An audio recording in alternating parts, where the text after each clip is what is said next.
ஆச்சி மசாலா. எந்த சமையலும் ருசி தேடும் ரகசியம். 20 ரூபாய். ஸ்கூலுக்கு அனுப்பாமல் இருக்க முடியாது, காலேஜுக்கு அனுப்பாமல் இருக்க முடியாது. எல்பிஜி நீங்கள் வந்து 3 டிஷ் பண்ணுறதுக்கு பதில் 2 பண்ணிங்கன்னா எல்பிஜி கன்சம்ஷன் குறையும். இண்டக்ஷன் ஸ்டவ் அதுக்கு போகணும். இது மாதிரி you have to be innovative. Each one has to reduce his income. இல்லைன்னா கொஞ்சம் கஷ்டப்படும். Because as I said 100% petroleum prices have to be increased. அவங்க பண்ணுவாங்களா இல்லையா எனக்கு தெரியல, பண்ணி ஆகணும். கவர்மெண்ட் பண்ணாக்க நம்ம வந்து அவங்கள கிரிட்டிசைஸ் பண்ணக்கூடாது.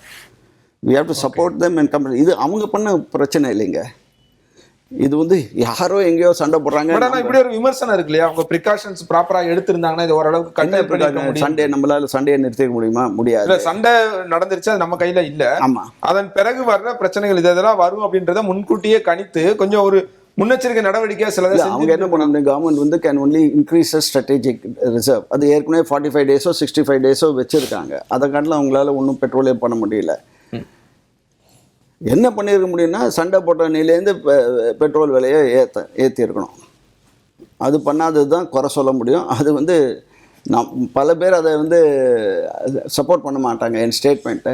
பட் அந்த நேரத்தில் தான் எலெக்ஷன் தொடங்குறதுனால அது அப்படியே நின்றுக்கலாம் அப்படின்னு நான் சொல்கிறேன். பொலிட்டிக்கல் கம்பல்ஷன்ஸ் இருக்கலாம், but that should not define our economic decisions. இதுவே உங்களுடைய நிறைவு கருத்தை எடுத்துக்கிறேன் திரு சலானி. என்ன செய்யணும் செய்யக்கூடாது உங்க இண்டஸ்ட்ரியில இருந்து, உங்களோட தரப்புல இருந்து? இல்லை, முதல்ல வந்து போர் வந்து முடிஞ்சால் கூட ஏற்கனவே 2 பேரும் சொன்ன மாதிரி அதனுடைய தாக்கம் வந்து சீக்கிரத்தில் வந்து குறைய போகிறதே இல்லை. அது பல ஆண்டுகளுக்கு போகும். அப்போது நம்ம பிளான் பண்ணால் அடுத்த 4 அல்லது 5 ஆண்டுகளுக்கு தான் நம்ம அதை வந்து பிளான் பண்ணி ஆகணும். அப்படின்னு பண்ணும்போது நான் வந்து பொதுவாக சொல்லும்போது கோல்டை பற்றி சொல்லும்போது கோல்டோட இம்போர்ட்டை குறைங்கன்னு ஏற்கனவே சொன்னேன். அதான் மறுபடியும் சொல்கிறேன். இம்போர்ட்டை குறைங்க, இல்லை பேன் பண்ணுங்கள். இருக்கிற கோல்டை நீங்கள் வெளியே கொண்டு வரதுக்கு என்ன வழியாக செய்யுங்க. மறுபடியும் சொல்கிறேன். ஏற்கனவே இதை நான் பல தடவை கவர்மெண்ட்டு, சென்ட்ரல் கவர்மெண்ட்டில் இல்லை இம்போர்ட்டை குறைங்கன்றது ஒரு சொல்யூஷன் இல்லை. கோல்டை வெளியே கொண்டு வரதுக்கு நான் ஆல்ரெடி 2-3 டைம்ஸ் ரெப்ரசன்ட் பண்ணியிருக்கேன். நேரடியாகவும் கொடுத்துருக்கேன், மெயிலும் அனுப்பிச்சிருக்கோம். பட் அந்த சைடில் எங்களுக்கு எந்த ரெஸ்பான்ஸ் இல்லை. ரெஸ்பான்ஸ் மீன்ஸ் அது கன்சிடர் பண்ணியிருந்தாங்கன்னா கூட ஓரளவுக்கு தெரிஞ்சிருக்கோம் அவங்கள என்ன நடந்திருக்குன்னு. இது எந்த அளவுக்கு மேலே போய் இந்த பொருள் போய் சேர்ந்துருக்கோங்கிறது எங்களுக்கு தெரியல. அதெல்லாம் செய்தால் நிச்சயமாக இறக்குமதியை நிறுத்தி இந்தியாவுடைய எக்கானமியை நல்ல நிலைமைக்கு கொண்டு வரலாம். இல்லை, காமன் மேன் இதில் என்ன செய்யணும்? அவன் வாங்குறத கொஞ்ச நாள் நிறுத்தி வைக்கலாமா, எப்படி இருக்கணும்னு கேட்குறேன். இல்லை, அவங்களால நிறுத்தவே முடியாது. அவங்க வந்துட்டு அது பதிலாக 18 கேரட்டுக்கும் 14 கேரட்டுக்கும் மாறலாம். அதான் பெட்ருவே. ஏன்னா எல்லாருக்கும் கமிட்மெண்ட் இருக்குது. ஒரு கல்யாணம்னு சொன்னால் அது ஏற்கனவே ஒரு கமிட் ஆகிருக்கும், இல்லை ஒரு சேவிங்ஸில் அவங்களோட கமிட்மெண்ட் இருக்கும். பல விஷயங்கள் இருக்குது இதில். இப்போ வந்துட்டு உபரியாக வரக்கூடிய என்னுடைய வருமானத்தில் வருது எல்லாமே வந்து ஷேரில் போவாங்கன்னு சொல்ல முடியாது. ஒரு சிலர் போவாங்க, ஒரு சிலர் வந்துட்டு இல்லை எனக்கு கோல்டு தான் வாங்கணும்னு சொல்லுவாங்க. அவங்கள தடுத்து நிறுத்த முடியாது. அது பதிலாக ஒரு 18 கேரட்லேயும் 14 கேரட்லேயும் போய் அவங்களுடைய தேவையை வந்து கொஞ்சம் குறைக்கலாம். வேறு ஒன்றும் பண்ண முடியாது. ரைட். திரு அருள்ராஜ், பொதுவாக கவர்மெண்ட் செய்ய வேண்டியது அப்படின்ற ஒரு ஏரியாக்குள்ளே போகணும் அப்படின்னு சொன்னால், நீங்கள் ஒரு கேள்வி கேட்டீங்க, நமக்கு மட்டும் தான் ப்ராப்ளமா, மற்ற கண்ட்ரீஸ்லாம் ப்ராப்ளம் இல்லையா? சைனா பற்றியும் ஸ்பெசிஃபிக்காக கேட்டிருந்தீங்க. சைனாவுக்கு ப்ராப்ளம் இருக்கா அப்படின்னா சைனாவுக்கு ப்ராப்ளம் இல்லை. ஏன் அப்படின்னா அவன் 6 மாதத்துக்கான ரிசர்வுக்கு ஏற்கனவே ரெடி பண்ணி வச்சுட்டான். அப்போ நம்ம கவர்மெண்ட் ஏன் பண்ணல அப்படின்னு அதுதான் இயல்பாக தான் அந்த கேள்வி வரும். 6 மாதத்துக்கான ரிசர்வ் நம்ம பேசும்போது 6 மாதத்துக்கான ரிசர்வ் அவன் எப்படி வச்சுருக்கான்னா ஃபுல் அண்டர் கிரவுண்டில் வச்சுருக்கான். இப்போ நம்ம பேசுகிற இந்த ஸ்ட்ராட்டஜிக் ரிசர்வ்னு பேசுகிறது எல்லாமே எந்தெந்த பாயிண்டில் இருக்குது, அந்தந்த கம்பெனியோட ஸ்டோரேஜ் பாயிண்டில் இருக்கிறதெல்லாம் கணக்கில் எடுத்துக்கிட்டு பேசிகிட்டு இருக்கிறோம். அதுதான் இந்த 60 நாள். ஆக்சுவலி ஸ்பீக்கிங் நம்ம அண்டர் கிரவுண்ட் ஸ்டோரேஜோட அளவுன்னு பார்த்தீங்க அப்படின்னா 9 நாள் தான் தாங்கும். இந்த மாதிரி இப்போ அங்கங்கே இருக்கக்கூடிய எக்ஸ்டர்னல் ஸ்டோரேஜ் வச்சு நம்ம இன்னைக்கு தேதிக்கு நிறுத்திட்டாங்க அப்படின்னு சொன்னால் நம்மளை பொறுத்த வரைக்கும் ஸ்ட்ராட்டஜிக், அதாவது நம்மளுடைய ஸ்டோரேஜ்ன்றது 9 நாள் தான்.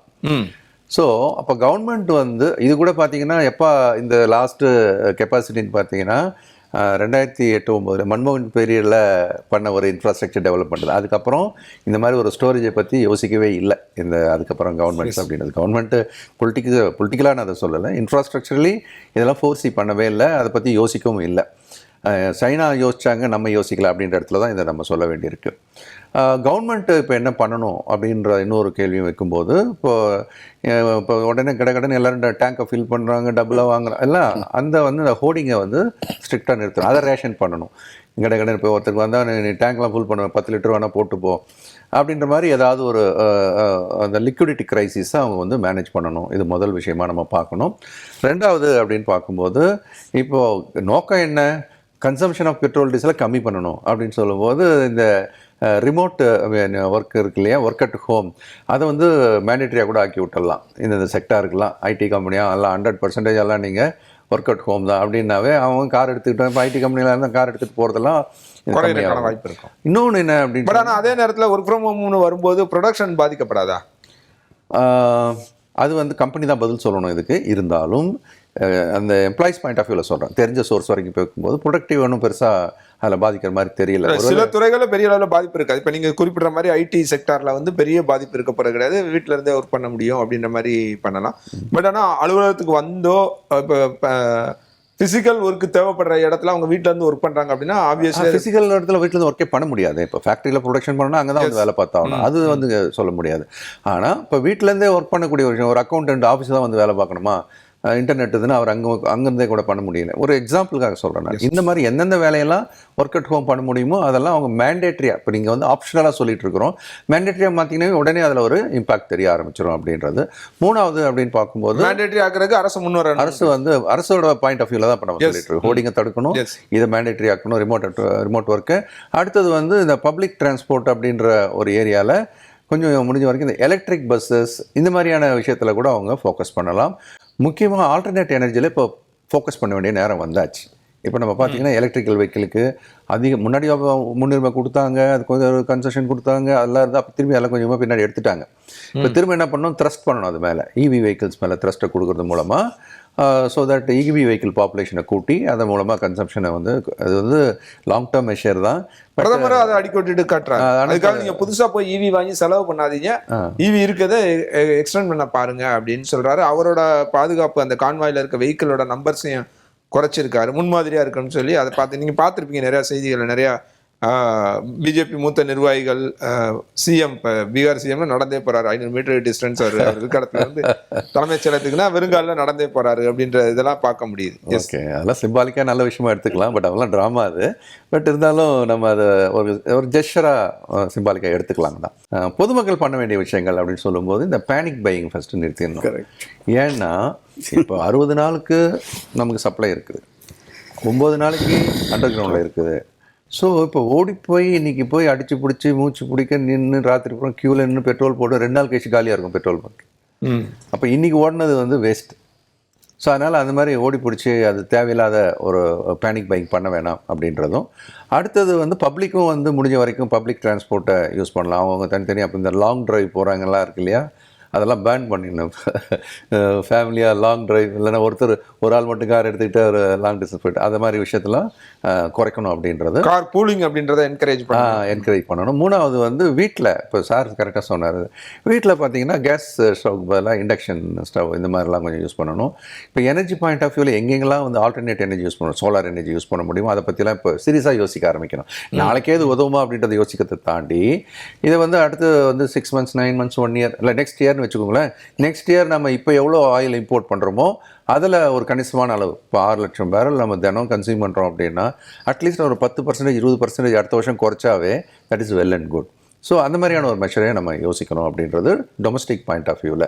இன்னொரு கேள்வி கேட்டிருந்தீங்க, நம்ம மட்டும் தான் பாதிக்கப்படுறோம், இந்தியா மட்டும்தான் அப்படின்னா வேறு எந்த கண்ட்ரிலாம் பாதிக்கப்படுறாங்க அப்படின்னு சொல்லும்போது குறிப்பாக அந்த ஏஷியன் கண்ட்ரிஸ் தான் பெருமளவு பாதிக்கக்கூடிய ஒரு இடத்துல இருக்கிறாங்க. ஏன்னா அந்த ஸ்ட்ரைட் ஆஃப் ஹார்மோஸ்லேருந்து வரது எல்லாமே ஏஷியன் பக்கம் தான் மெயினாக. அதுலேயும் குறிப்பாக பெருமளவு பாதிக்கக்கூடிய இடத்துல அந்த லைனில் சொல்கிறதா இருந்தால் பிலிப்பைன்ஸு பெருமளவு, அடுத்தது வியட்நாம், இந்தோனேஷியா, தாய்லாந்து, இந்த ஏரியாவில் இருக்கிறவங்க இதெல்லாம் வந்து இப்போ நம்ம மாதிரியான இருக்கிற கண்ட்ரிஸ், கொஞ்சம் வளர்ந்த கண்ட்ரிஸும் பாதிக்கப்படுறாங்களே, சவுத் கொரியா, ஜப்பான், இவங்களும் வந்து பெருமளவு பாதிக்கப்பட்டிருக்கிறாங்க. இதனால் இந்த ஆர்டரில் சொல்கிறேன், அதிகமாக பாதிக்கப்படுற பாயிண்ட் ஆஃப் வியூ பிலிப்பைன்ஸும் வியட்நாம் இந்த லெவலில் இருக்கிறாங்க. அஃப்கோர்ஸ் பங்களாதேஷ், பாகிஸ்தான் இந்த கேட்டகரியில் இருக்கிறாங்க. இந்த பக்கத்தில் ஏஷியன் கண்ட்ரிஸ் பாதிக்கப்படுறாங்களா, அதோட முடிஞ்சு போச்சானா இல்லை.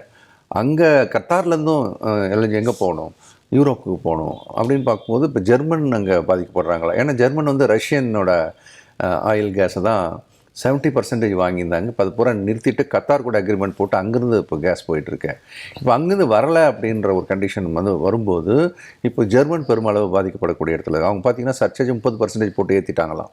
இப்போ எரிபொருள் மேலே 30% எக்ஸ்ட்ரா கொடுத்துவாங்க. நம்ம வந்து இப்போ நம்மளது வந்து 100 ரூபாயிலேருந்து 103 ரூபா அப்படின்றத 3% பேசுகிறோம். அங்கே 30% சர்ச்சார்ஜ் போட்டு ஏற்றி அங்கே இண்டஸ்ட்ரியெலாம் ரொம்ப கஷ்டப்பட்டுருக்குறாங்க அப்படின்றது. யூரோப்பியன் யூனியனும் அதனால் பாதிக்கப்பட்டிருக்கிறாங்க அப்படின்றதான்.